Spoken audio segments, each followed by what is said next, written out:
Hi there. Today's recipe is going to be one that I learned from a friend. This is for Ukrainian Borscht, and back years ago, one summer, I taught at UCLA, and my roommate was from Ukraine, Lyuba. Yeah, that's how you say her name. She taught me how to make this dish, and I really like it. So when the weather's cool, sometimes I'll make this. It's another healthy soup. So, what goes in Ukrainian borscht? Some things might surprise you. First of all, we're going to start off with some little white beans. And these are actually Marty picked. He grew green beans, and some of them, went to seed. And so that's what this is. But any kind of little white bean will be fine. See, it's quite small. Okay, so there's our beans. We're going to need a can of tomato sauce. This is just plain. You get it at a Target. This came from Target or any grocery store. We're going to need some cabbage. I have a whole head. I'm not going to need the whole thing, but cabbage. And a medium potato. And a large onion. And a small beet. Okay, and then salt and pepper, of course. I was surprised to learn that she used Italian herb mix. So this is from Penzeys, and it's just, probably basil and oregano, and I don't know what all. Anyway, I'm going to use that. I'm going to use some of my vegetarian chicken flavoring and olive oil. I'm just going to use plain today. This is from Trader Joe's. And you need some kind of veggie chicken. And yes, I understand that Lyuba used real chicken. So this is my vegetarian version. And here's some chicken lumen. That's what I'm going to use. But you could use any kind of fake chicken. Now, when it's all done, Lyuba begged me to put mayonnaise on top. I know that the traditional thing is to put sour cream on top. And I like sour cream a lot more than I like mayonnaise. So if you want to put a dollop of mayonnaise on top of yours, fine. Lyuba would think that's great. I'm going to use sour cream. I like it better. I think that's it. So, because we're using a dried bean, this is going to take a little while to cook, only about 30 minutes. But I'm going to get that going first, and then we'll get our ingredients ready to go. We need a half cup of these beans, and I'm going to rinse them off and get them going. So like I said, they have to cook for half an hour. So, rinse them off. And I don't have to worry about any stones in the beans because, Marty's the one who did this. So, we're good. So I'm going to put this in my Dutch oven and cover it with water and get that thing to boiling. I've turned on the stove on high. You can see that I've got probably a couple of inches over the beans of water. Yeah, it's about that deep. And I'm going to put this on, bring it to a boil, and then I'll time it for 30 minutes. Now that I have the water going with the beans in them, I'm going to cut up some lumen and put that in there so it'll have time to rehydrate. So I just need a half cup. So I have my half cup measurer here, and there's some lumen. And here's my knife. I'm just going to cut it not too small. Oops, I just lost a piece. Just chunks. I don't want a big chunk of lumen because I think the flavor isn't chicken enough to want to bite into a big chunk of it. but it's good enough. I'll just cut it into, you know, whatever size pieces you want. Just go with it. Half a cup of this.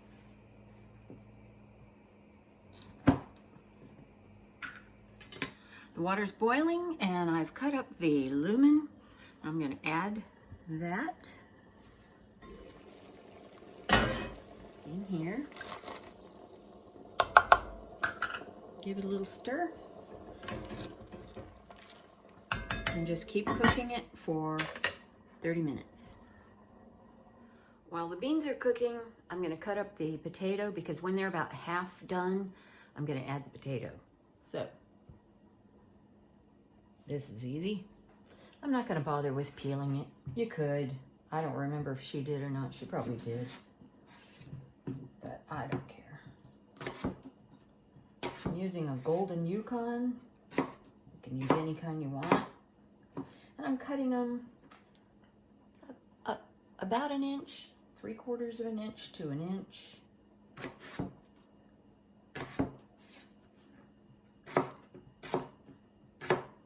So I'll wait about that. Now I'm going to use my Cuisinart to do the onions and cabbage and beets.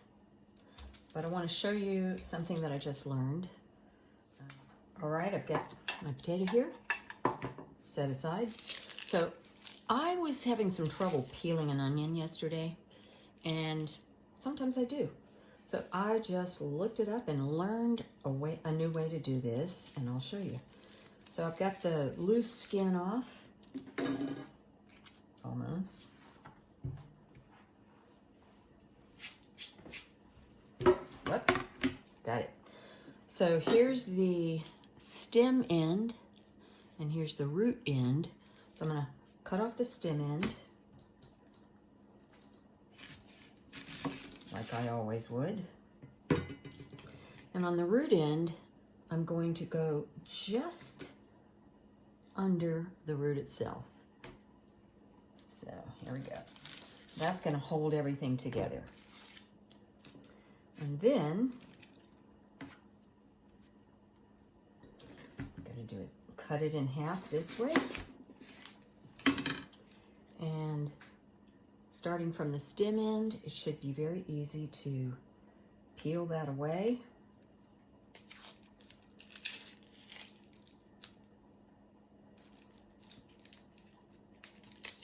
It is a lot easier, gotta say. What a nifty trick. There you go.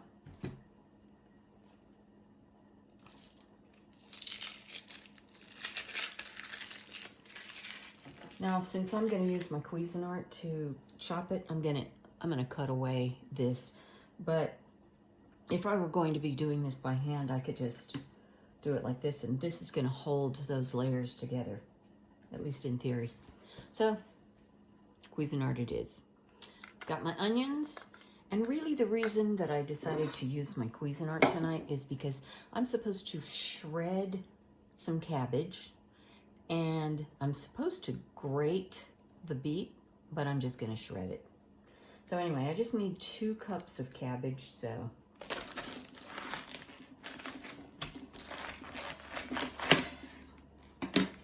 That's probably more than 2 cups.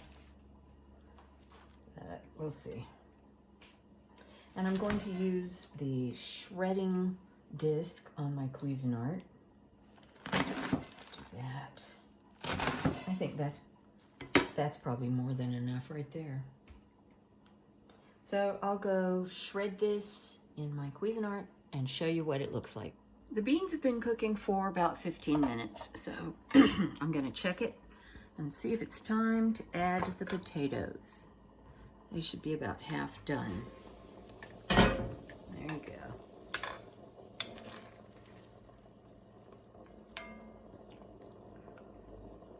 Ooh, that's pretty hard. You know, I think I'm gonna give it a few more minutes. Yeah, maybe 3 more minutes, 5 more minutes. I'll check. So here's my cabbage. nicely shredded. Now it's time to do this beet. So I'm going to cut off the ends. And it's such a beautiful color. But it will stain.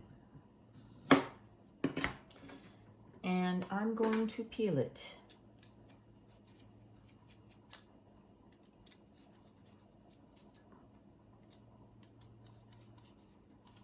Okay, you don't have to watch this. I'm going to peel it, cut it into pieces, maybe cut it in half, and put it through my Cuisinart and shred it. I just put the potatoes in with the beans because the timer showed just under 8 minutes, and I thought, I think that's okay. So we're cooking the potatoes in with the beans and the lumen, and let me show you what I've got here. So I put the beet through the shredder, and it's really supposed to be grated, and I had a feeling this wasn't going to be good enough. So what I'm going to do is, I've got these 2 chunks that were left, so I'm just going to kind of cut them similar to what's in the bowl. And I'm going to use my chopping blade just to chop this up some more.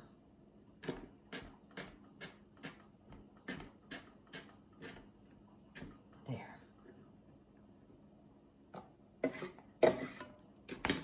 Ah, lovely. Okay, that worked out nicely. So this is what I used first, and that wasn't good enough. So this is what I used next. And between the two, I've got this nicely grated beet. So I'm just going to set that aside until I'm ready for it.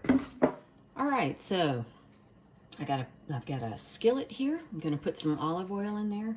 Maybe, I don't know, a tablespoon or 2. Couple of tablespoons of olive oil. Going to heat that up.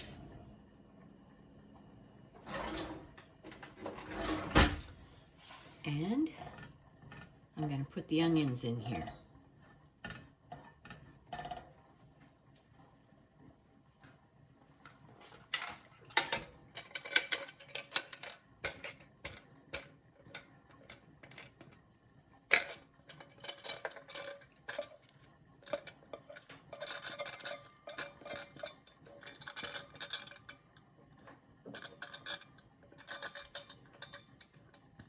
Okay, turn that up.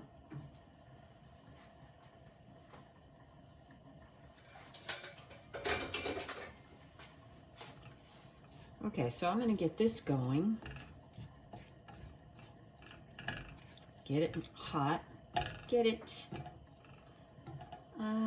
maybe half done. And then I'm going to put the beet in here. You'll see. Okay, I put the lid on the onions. Help them get going. And they're coming nicely.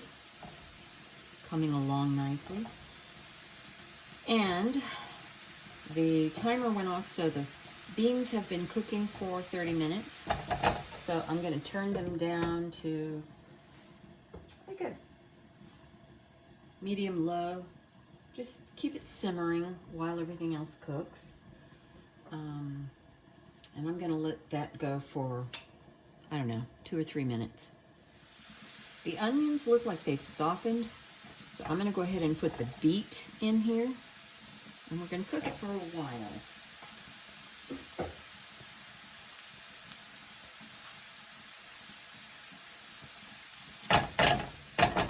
Okay, just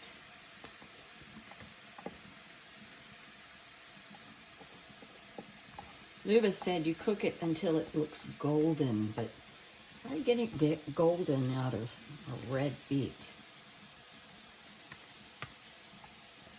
We'll see. So beet is a very healthy vegetable. It's a good source of iron and also beta carotene, which is vitamin A.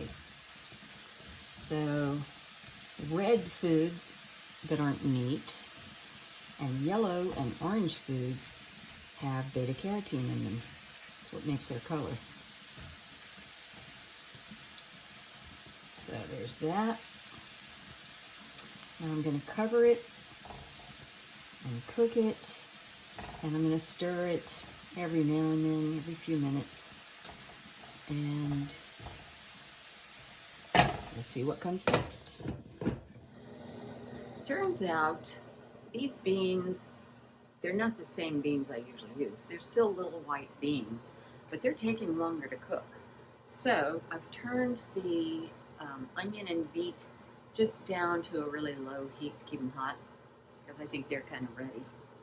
Beans need to be done before I put the onion in it. So right now I'm heating up some water because the water is boiling down. Here, let me show you. See, we're not in danger of the water boiling completely out, but we need more water in there, and those beans are not cooked yet. So I'm gonna just put some hot water in there. I'm heating up 4 cups. I'm sure I won't need that much, but I'm just gonna add some and keep cooking until those beans are done, however long it takes. Okay, I've got my hot water, and here's the pot, and you know what? I'm gonna remove the potatoes because they're done. I've never had to do this before, but I've never had beans that cooked that slow. So I'm just gonna take these out because I don't want them falling apart. I'm just gonna stick them in with the onions and beets. And I'm gonna turn that off. Okay, I've got all the potatoes out, and I put them in with the beets over here, see? And now I'm going to put some more water in this. I'm not going to put a whole lot, but I want to cover the beans. And I'm going to turn it up and put the lid on so it'll boil faster. And I'm going to cook it until those beans are done. So, let me talk to you. Ordinarily, I might just delete this and not have this video. But I also want you to know that sometimes when you're cooking, things don't go according to plan, and you need to know how to bail yourself out. So, using a different kind of bean threw me off. I don't know why. It should have worked, but it didn't. But the important thing is the beans have to be done before you add everything else. I'm not worried about the lumen because, you know, it started off really dry anyway. I put the potatoes in with the onions and beets because the next step after the beans are done is to put all that, you know, put the onions and the beets in the pot with everything else. So they're going to be mixed together anyway. I didn't leave the potatoes in there because if I did, they would become overcooked and they would just fall apart. And I like to taste the potatoes in it. So just going to cook it. And if I need to add more water, I'll add more water. And I'll let you know how long it ends up cooking in the end. So the beans have been cooking in total probably about an hour, and they're finally done. And they're boiling. I just added some water because it was almost dry. Now I'm going to start putting everything together and finishing this thing up. So first thing I'm going to do is put the potatoes, onions, and beets into the soup. And because I know there's all kind of goodness in this pan, I'm just going to put a little bit of water in here just to get that that yumminess out of there. There. Okay, so there's that. And then gonna put a little bit of this vegetarian chicken flavoring in here. I'm not gonna add salt because, as I've told you before, this is pretty salty stuff. So let's just try a spoonful and see if that's enough. I can add more later if I want. I'm gonna put some black pepper in there, however much you like. And then I'm gonna put my tomato sauce in there. 1 can of tomato sauce.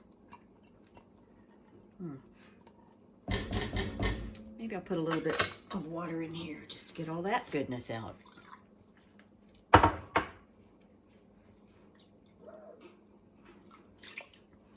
There.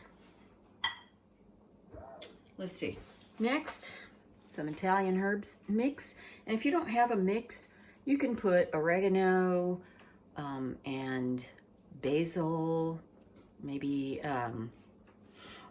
rosemary, whatever you have, or one of the above, but it'd be better to mix them up. So I'm just going to sprinkle some in.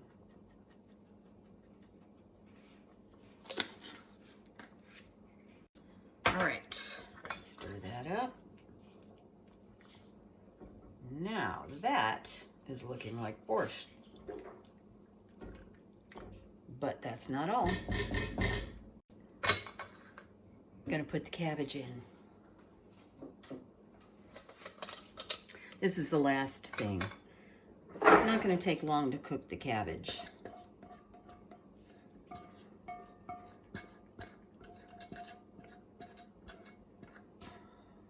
Okay.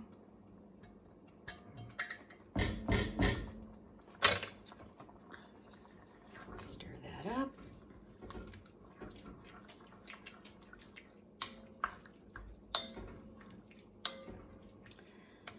And I'm going to put the lid on, bring it to a boil, cook it for just a few minutes so the cabbage is cooked. And I'm going to check my recipe and make sure I didn't forget anything. And there's your borscht, all done. So, when you serve it, you put it in a bowl and you put a dollop of sour cream, or if you want to follow Lyuba's suggestion, a dollop of mayonnaise. Can't be bad.